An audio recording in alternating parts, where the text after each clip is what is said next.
नमस्कार, मैं विजय Deshwal tractor junction के इस साप्ताहिक बुलेटिन में आपका स्वागत करता हूं।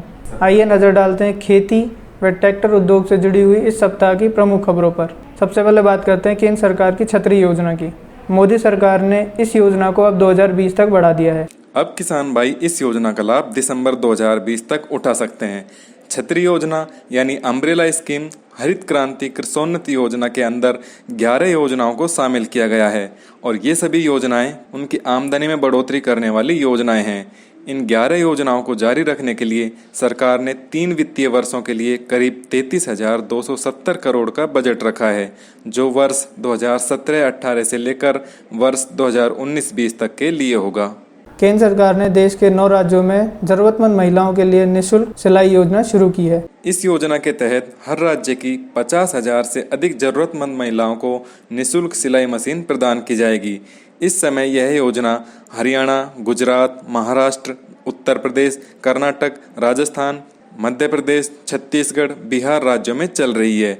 बाद में अन्य राज्यों में भी यह योजना चलाई जाएगी।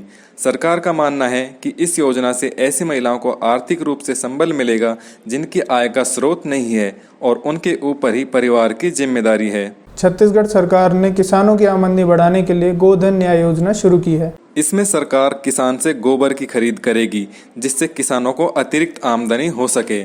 इस अनूठी योजना की शुरुआत 21 जुलाई को हरेली त्योहार से की जाएगी। छत्तीसगढ़ देश का पहला राज्य होगा जो पशुपालकों से गोबर की खरीद करेगा। इससे एक और सड़क पर घूम रहे आवारा पशुओं को रोकने में मदद मिलेगी, वहीं गोबर से वर्मी कंपोस्ट खाद बनाई जाएगी, जिसका उपयोग जैविक खेती को बढ़ावा देने में सहयोग करेगा। यूपी सरकार ने किसानों की आय बढ़ाने के लिए 3 वर्षीय मुख्यमंत्री फलोद्यान योजना शुरू की है। इस योजना की खास बात यह है, बागवानी का पूरा खर्चा सरकार उठाएगी।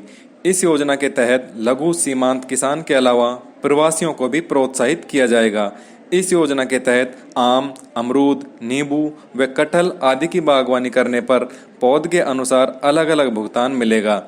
इसके अलावा चयनित किसानों को पौध लगाने के लिए गड्ढे आदि की खुदाई के लिए मनरेगा मजदूरी दी जाएगी। इस योजना में लघु सीमांत किसानों के अलावा प्रधानमंत्री आवास योजना व पीएम किसान के लाभार्थियों को भी शामिल किया गया है। मध्य प्रदेश सरकार ने एक बड़ा फैसला लिया है। अब किसानों को बिजली के बिल में 50% की छूट दी जाएगी। यह छूट लॉकडाउन के दौरान के बिजली बिलों में दी जा रही है।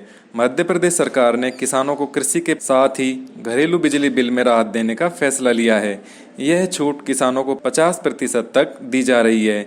इसके साथ ही राज्य सरकार ने कृषि के क्षेत्र में हॉर्स पावर के आधार पर फ्लैट रेट फिक्स कर दिया है। किसान अपने सुविधा के अनुसार हॉर्स पावर का चयन कर सकता है। राज्य सरकार ने किसानों का सिंचाई के साथ साथ घरेलू बिजली का समय भी तय कर दिया है।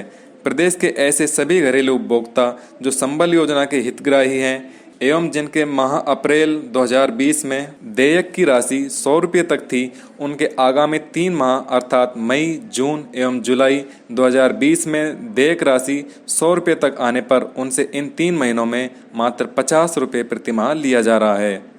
इस साल गेहूं की समर्थन मूल्य पर खरीद सबसे ज़्यादा राजस्थान में की गई है। लॉकडाउन के बावजूद इस बार गेहूं की खरीद ने पुराने सारे रिकॉर्ड तोड़ दिए हैं। कोविड-19 के कारण इस बार गेहूं की खरीद के लिए भी कम समय मिल पाया था। इसके बावजूद इसकी खरीद इस बार सबसे ज़्यादा हुई। प्रदेश में रबी विपणन वर्ष 2014-15 में न्यूनतम समर्थन मूल्य पर 21,55,000 मैट्रिक टन गेहूं की खरीद की गई थी, जबकि इस वर्ष लॉकडाउन अवधि के बावजूद भी विभाग ने केवल 73 दिनों में अभी तक 21,61,000 मैट्रिक टन गेहूं की खरीद कर अब तक की सर्वाधिक खरीद का नया रिकॉर्ड कायम किया है। केंद्र सरकार ने देश के 70 लाख किसानों के लिए एक ऋण योजना शुरू की है। खरीफ की बुआई की जरूरतों को पूरा करने के लिए बैंकों ने किसानों को 62,870 करोड़ रुपए के ऋण को मंजूरी दी है। इससे करीब 70 लाख किसान कार्ड धारकों को फायदा होगा। केंद्र सरकार द्वारा बैंकों को दिए गए निर्देशों की पालना करते हुए बैंकों ने 70 लाख किसान कार्ड धारकों को 62,870 करोड़ रुपए के ऋण को मंजूरी दे दी है। इससे किसानों को खरीफ सीजन में फसलों की बुआई की जरूरतों को पूरा करने में सहायता मिलेगी। इसके लिए बैंकों ने 62,870 करोड़ रुपए की ऋण सीमा के साथ 70,32,000 किसान क्रेडिट कार्ड जारी किए हैं। अब बात करते हैं ट्रैक्टर उद्योग से जुड़ी खबरों की। महिंद्रा, एस्कॉर्ट और सोनालिका ने जून माह में ट्रैक्टर बिक्री में वृद्धि दर्ज करी है। महिंद्रा एंड महिंद्रा ने जून 2020 में घरेलू ट्रैक्टर बाजार में 33,844 यूनिट बेचकर बिक्री में 12% की वृद्धि दर्ज की है। यह अब तक की दूसरी सबसे बड़ी बिक्री है। एस्कॉर्ट्स ने भी जून 2020 में अपनी ट्रैक्टर बिक्री में 22.8% की वृद्धि दर्ज की है। कंपनी ने जून माह में कुल 10,623 यूनिट बेची हैं, जो कि मई माह की तुलना में 64.6% ज़्यादा है। वहीं सोनालिका ने भी देश विदेश में 15,200 ट्रैक्टर बेचे हैं। इनमें से 13,691 ट्रैक्टर घरेलू बाजार में बेचे गए हैं।